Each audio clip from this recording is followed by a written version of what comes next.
অল্প বৃষ্টিতে রাস্তায় জলমগ্ন। ফারাক্কার বিন্দুগ্রাম এলাকার পুরনো NH-34 এর রাস্তার বেহাল দশা।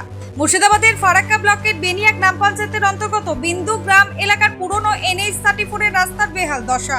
অল্প বৃষ্টিতে রাস্তায় জলমগ্ন। এলাকার বাসিন্দাদের দাবি, আগে বৃষ্টি হলে অল্প অংশে জমতো জল, কিন্তু দীর্ঘ 20-25 দিন আগে এই রাস্তার মেরামতির কাজ করার পর অনেকটি অংশ নিয়ে জমছে জল, যার ফলে ভোগান্তির শিকার হতে হচ্ছে পথচারী থেকে শুরু করে স্কুলের ছাত্রছাত্রীদের ও স্থানীয় বাসিন্দাদের। তাদের আরও দাবি, এই এলাকায় এই রকম কোথাও জল জমে না। এখানে একটু অংশে বাড়ির জল জমতো, কিন্তু বৃষ্টি হলে এরকম ভোগান্তি হতো না। তাই তারা জানাচ্ছেন, অবিলম্বে এই রাস্তার কাজ ভালো করে করা হোক ও জল নিকাশন ব্যবস্থা গ্রহণ করা হোক।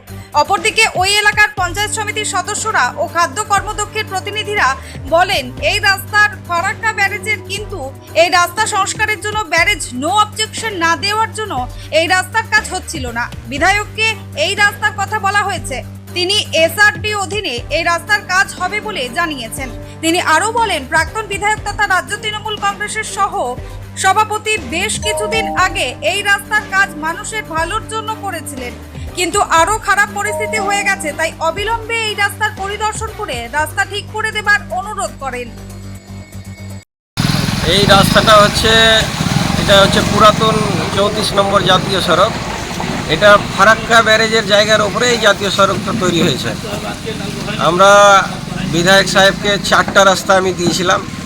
একটা NTPC মোড় থেকে বিন্দুগ্রাম পর্যন্ত জগেশ্বরপুরের ভিতর দিয়ে, সেটাও টেন্ডার হয়ে গেছে। একটা দিয়েছিলাম বসিয়া পেট্রোল পাম্প থেকে খুন্তিপাড়া, সেটাও হয়ে গেছে। একটা হোসেনপুর দিয়েছিলাম, সেটাও হয়েছে। এটাও দিয়েছিলাম নিউ ফারাক্কা থেকে LCD ঘাট পর্যন্ত। এটা ফারাক্কা ব্যারেজ নো অবজেকশন না দেওয়ার কারণে এই রাস্তাটা টেন্ডারটা বাতিল হয়েছে। আবার আমরা দিয়েছি বিধায়ক সাহেবকে, ও SRDA-তে এটা দিয়ে দিয়েছে। অলরেডি টেন্ডার প্রসেসিংয়ে আছে। আর কি টেন্ডার মাসখানেকের মধ্যে এটা হয়ে যাওয়ার সম্ভাবনা আছে।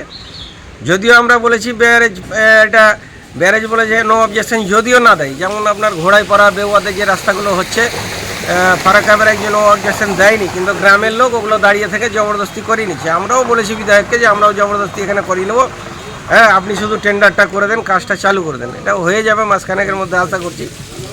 বলতে আগে যখন রাস্তা ছিল সেখানে অল্পটা জল জমতো। রাস্তার কাজ করার পরে এখন রাস্তায় জলটা বেশি জমে গেছে। অল্প বৃষ্টিতে এটা জল জমে গেছে। এতে হচ্ছে কি, আমাদের এখানে প্রচুর ছেলে মেয়ে, নিউ ফারাক্কা স্কুল আছে, BDO অফিস আছে, পুনর্বিদ্যা পড়ে ছেলে মেয়েদের যাতায়াতে অসুবিধা হচ্ছে। সেই জন্য আমি এখানকার স্থানীয় প্রশাসন এবং স্বতন্ত্র কর্মকর্তার কাছে আর্জি রাখছি যেন সেটাকে আগের মতো যেন ফিরে দেওয়া হয়। কেন এটা হওয়ার কারণ হচ্ছে যে আগে দুপাশে যেভাবে উঁচু হয়ে গেছে এবং যে জলগুলো বেরিয়ে যেত সেই জলগুলো বেরিয়ে যেতে পারছে না। এর ফলে এখানে এরকমভাবে জল জমে গেছে। কাজ হয়ে গেল, কিন্তু এখানে কোনো ড্রেনেজ ব্যবস্থা নেই এবং যেখানে দিয়ে জল যেত সেই জল তারা ব্যারিকেড তৈরি করে দিয়েছে এবং লোকের দুপাশ দিয়ে যে যাতায়াতের সেটা খুব অসুবিধা হচ্ছে এবং ছাত্রদের খুব অসুবিধা হচ্ছে এবং জল জমে যাওয়ার কারণ হচ্ছে এখানে কোনো ড্রেনেজ। বাড়ির সামনে দেখা যাচ্ছে যে ভালো একটা পরিমাণে অনেকটা জায়গা নিয়ে জল জমেছে। কতটা ভোগান্তির শিকার হতে হচ্ছে বাড়ি থেকে বেরিয়েই? আমাদের এই বাড়ির সামনে যে রাস্তাটা এখন দেখা যাচ্ছে, রাস্তাটা বেশ দীর্ঘদিন ধরে খারাপ ছিল, কিন্তু এতটা খারাপ ছিল না।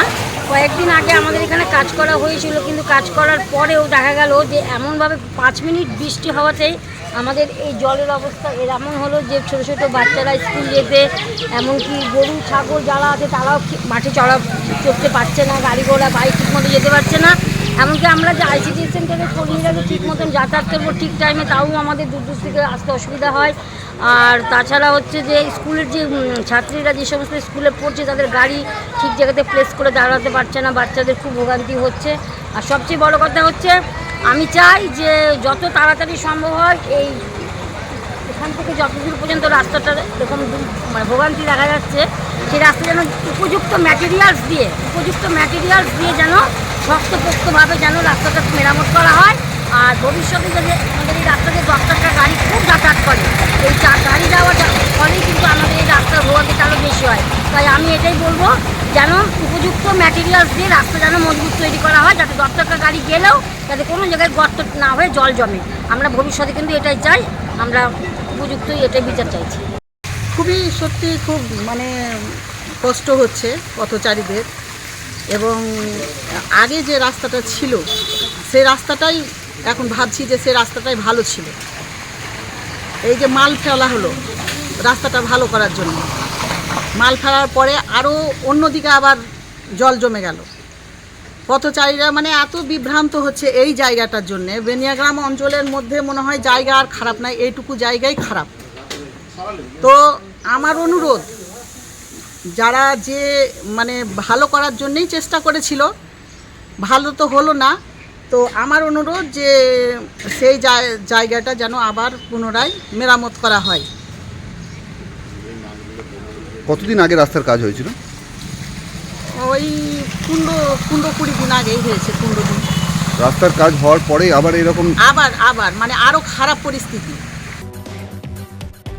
ব্যুরো রিপোর্ট, চেতনা নিউজ। হলমার্ক সোনার গহনার বিপুল সম্ভার নিয়ে এলো জীবন্তীর সাকিব জুয়েলার্স। এখানে পাবেন দুর্দান্ত অফার। সোনার গহনার বিশ্বস্ত প্রতিষ্ঠান জীবন্তী সাকিব জুয়েলার্স অ্যান্ড মেকার্স। একাধিক আকর্ষণীয় সোনার গহনার নকশা নিয়ে হাজির সাকিব জুয়েলার্স। নেকলেস থেকে কানের দুল, আংটি থেকে বিয়ের শাখা, পলা, নোয়া বাঁধানো সব ধরনের গহনাই পাবেন জীবন্তীর একমাত্র বিশ্বস্ত প্রতিষ্ঠান সাকিব জুয়েলার্সে। এখানে গ্রাহকের মনের মতো করে গয়না তৈরি করে দেওয়ার ব্যবস্থা রয়েছে। শুধু সোনার গহনাই নয়, কম দামে রূপোর, চাঁদির গহনার অভাবনীয় কালেকশনও রয়েছে জীবন্তী সাকিব জুয়েলার্স অ্যান্ড মেকার্সে। আমাদের ঠিকানা জীবন্তী বাস স্ট্যান্ড, শাহিদ হাজি মার্কেট, কান্দি, মুর্শিদাবাদ। যোগাযোগ নম্বর 9932846770 অথবা 7478666786।